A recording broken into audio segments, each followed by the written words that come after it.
The Black Hawk's many innovations have made it a favorite with pilots across the world.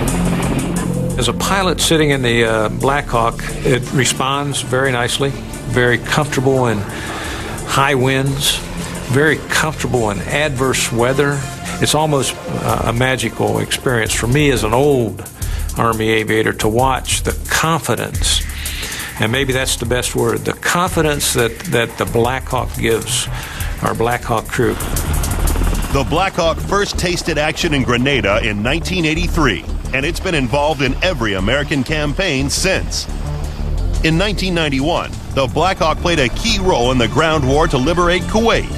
300 choppers carried 5,000 troops of the 101st Airborne deep into Iraqi territory, and the concept of a heliborne assault was invented. Black Hawk performed very well in the Gulf War. It had some problems in the desert like all other aircraft did with sand. Improvements were made to the airframe to overcome this, and it's operating there as we speak today. Of course, no helicopter that goes into combat is indestructible. On October 3rd, 1993, 2 Night Stalkers were shot down over Mogadishu, and the phrase "Black Hawk down" passed into legend. As tragic as that incident was, it hides the fact that the Black Hawk is a gritty survivor, as well as having protective armor that can withstand hits from 23mm shells. It has an array of cutting-edge safety features. The Black Hawk has had the greatest record on crashworthiness of any of the helicopters in the U.S. military today. The crew seats will stroke 12 inches, so that means when the airplane hits the ground, their seat strokes 12 inches down, which absorbs an enormous amount of energy. And there are photographs of crashed Black Hawks in which the thing is totally destroyed, and you get a picture of the crew seats, they're intact, the 2 pilots got out totally uninjured. With over 1,500 U.S. Army Black Hawks flying worldwide, this backbone of America's helicopter fleet looks like it's going to be around for a while longer. If the maintenance office issues you a Black Hawk, it is going to be flyable, no matter how much inspecting you do on it, and it is going to take you out into harm's way and bring you back every single time. The Black Hawk's unrivaled survivability scores it high marks, while its versatility is also impressive.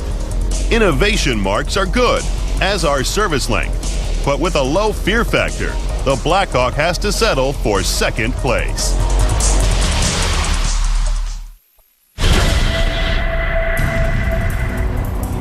And finally, at number 1, the best of the best. The attack helicopter that replaced the Cobra to become the deadliest chopper in the world.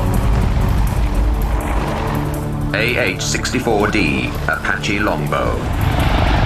Manufacturer, the Boeing Company. Type, attack helicopter.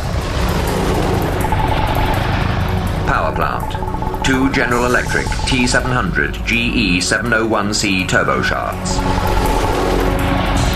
Principal armament, 1 30mm automatic cannon, 16 Hellfire anti-tank missiles, 76 70mm folding fin aerial rockets. Maximum cruising speed 165 miles per hour.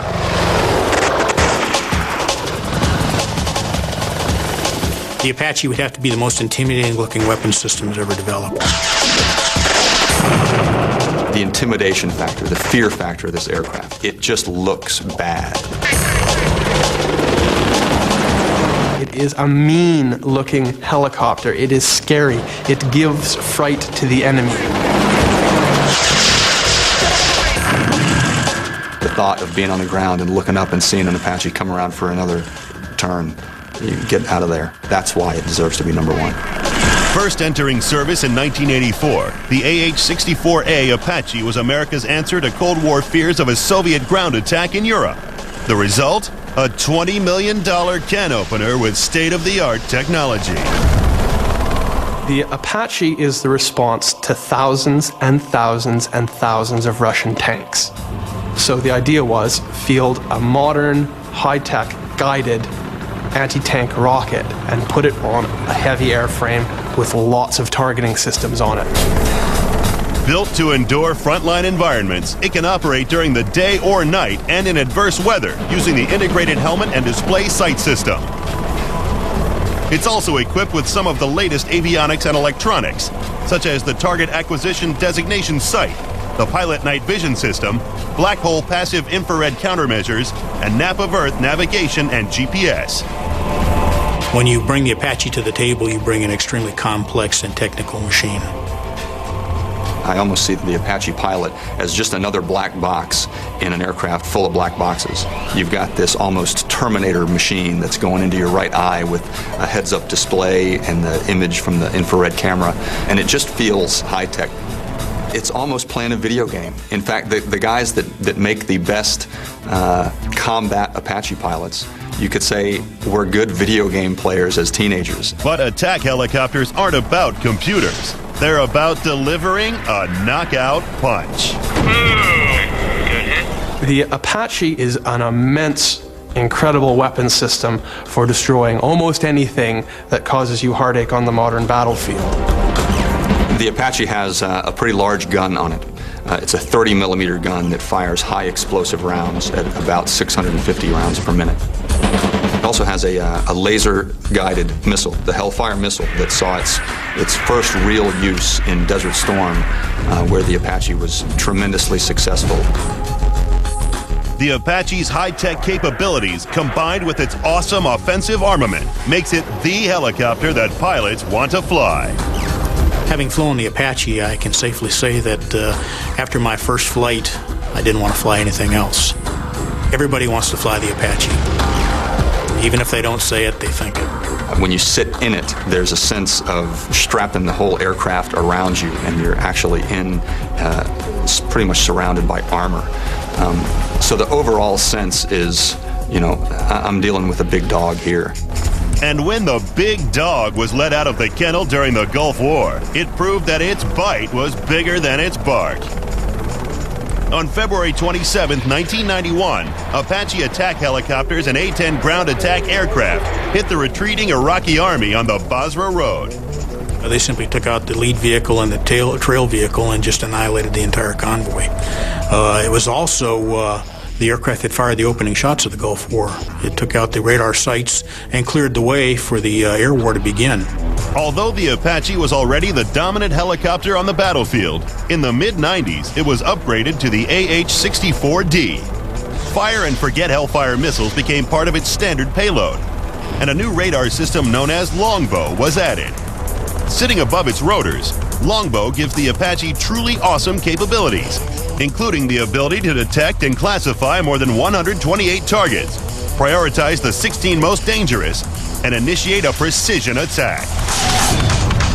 That gives you an ability to attack a target array and start shooting on it very, very quickly, because it's taken what you are looking for, what your commander has told you to go out and do, and it's translating it and processing it very rapidly for you.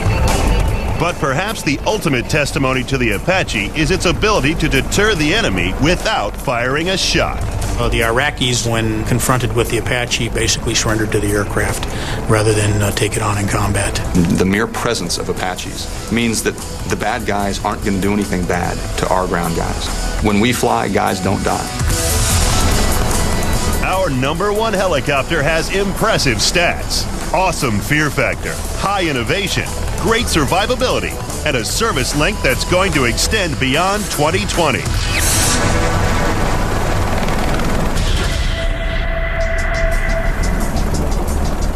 So a helicopter that can outgun, outthink, and outperform the opposition has been named the #1 in our top 10 list. It brings fear to the hearts of the enemy. It can take hits and still bring its crew back home. The Apache really is the best of the best.